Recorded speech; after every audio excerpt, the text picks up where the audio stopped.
Le gros choc de ce mercredi, l'Olympique de Marseille qui affronte Paris Saint-Germain en huitième de finale de Coupe de France. Un match très attendu au stade Vélodrome, très attendu par les supporters, le Classico, comme on a l'habitude de le voir. Bonjour chers amis téléspectateurs d'Afrique Sport TV. Un plaisir de vous retrouver dans votre revue de presse quotidienne. Comme d'habitude, que vous soyez au bureau ou à la maison, restez avec nous pour le tour de l'actualité que nous allons débuter avec nos confrères de Sport News Africa qui reviennent sur l'organisation de la CAN 2025. On sait que la CAN 2025 a été retiré à la République de Guinée par manque de moyens ou ne pas être capable, incapacité d'organiser la grande messe du football africain et le Maroc. Une grosse opération séduction pour accueillir la CAN 2025 selon nos confrères de Sport News Africa. En effet, oui, bien sûr, en termes d'infrastructure actuellement, le Maroc est en train d'accueillir la Coupe du Monde des clubs. Déjà, Al Hilal s'est qualifié en finale de cette compétition. On a déjà joué le premier match et aujourd'hui, le Real Madrid va jouer face à Al Ahly. Ce sera au Maroc aussi.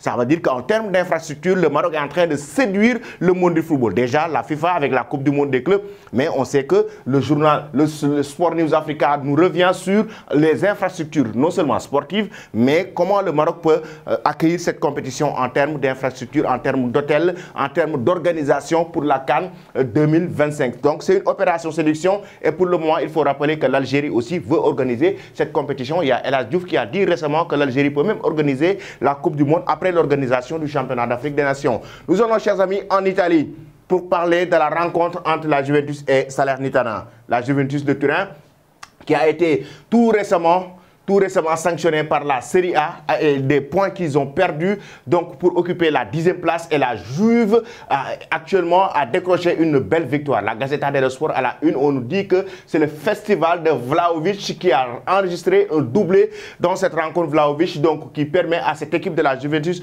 de remporter cette belle victoire sur un score de 3-0. La Juve a donc toujours son mot à dire du côté de la Serie A, même s'ils sont sanctionnés du côté pour 10 à 12 points au niveau de la Serie A pour être relégué à la 10e place. On voit aussi McMillan, le joueur français donc, qui était blessé il y a de cela quelques mois, et là le journal nous dit qu'il sera forfait face à Tottenham, entre le Milan AC et Tottenham, comptant pour la Ligue des Champions. Le joueur français, le gardien de but français, ne pourra pas disputer cette rencontre. Peut-être le match retour il pourra jouer. Corriere dello Sport nous dit qu'il faut faire attention à la Juve, il faut respecter la Juventus de Turin.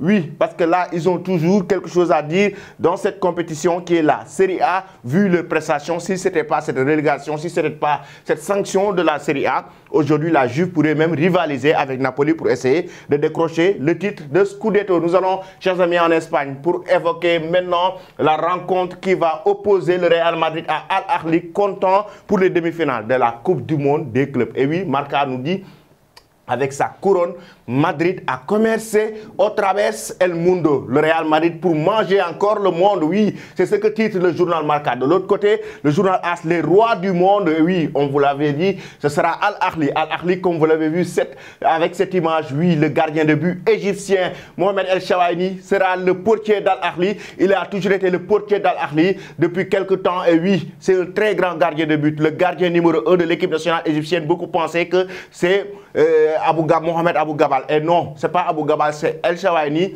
qui a toujours été le portier numéro 1 durant la CAN 2022. Il a été blessé, raison pour laquelle Abou Gabal est revenu en tant que deuxième gardien. Et c'est lui le portier numéro 1, très talentueux, très bon dans ses cages. De l'autre côté, Vinicius et son équipe vont donc rencontrer cette équipe d'Al Ahly pour voir quelle est l'équipe qui va décrocher la qualification en finale de la Coupe du Monde des clubs. Il faut rappeler que Al Hilal a déjà décroché sa qualification en finale. Le club saoudien qui se qualifie en Coupe du Monde des clubs pour la première fois de son histoire. Et devinez quoi? Le prince saoudien a donné à chaque joueur 1 million d'euros en tant que prime de qualification par rapport à leur parcours dans cette compétition qui est la Coupe du Monde des clubs.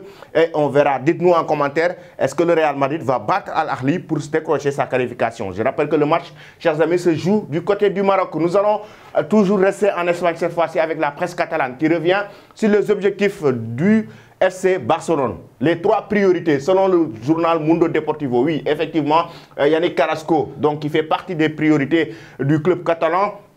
Il y a aussi Sofiane Amrabat, dont le transfert du côté du Barça a échoué durant ce mercato hivernal.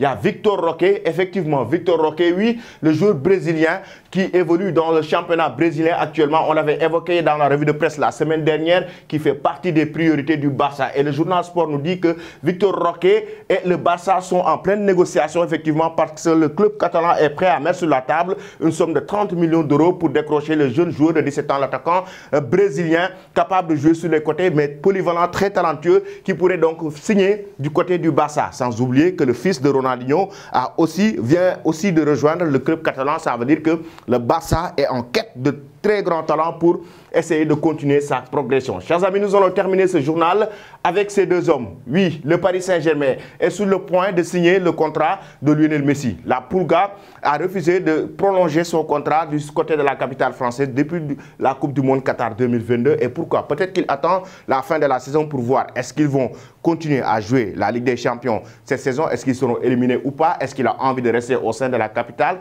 Mais le PSG a une autre alternative, c'est d'essayer de recruter Mohamed Salah pour remplacer Lionel Messi en cas d'échec. Si toutefois Messi n'arrive pas à prolonger avec le PSG, la capitale française et RAFI vont essayer de mettre la pression pour décrocher cette recrue. Il s'agit de Mohamed Salah, l'amener au sein de la capitale française. Nous allons vous quitter avec cette image. Oui, actuellement, le Real Madrid est au Maroc.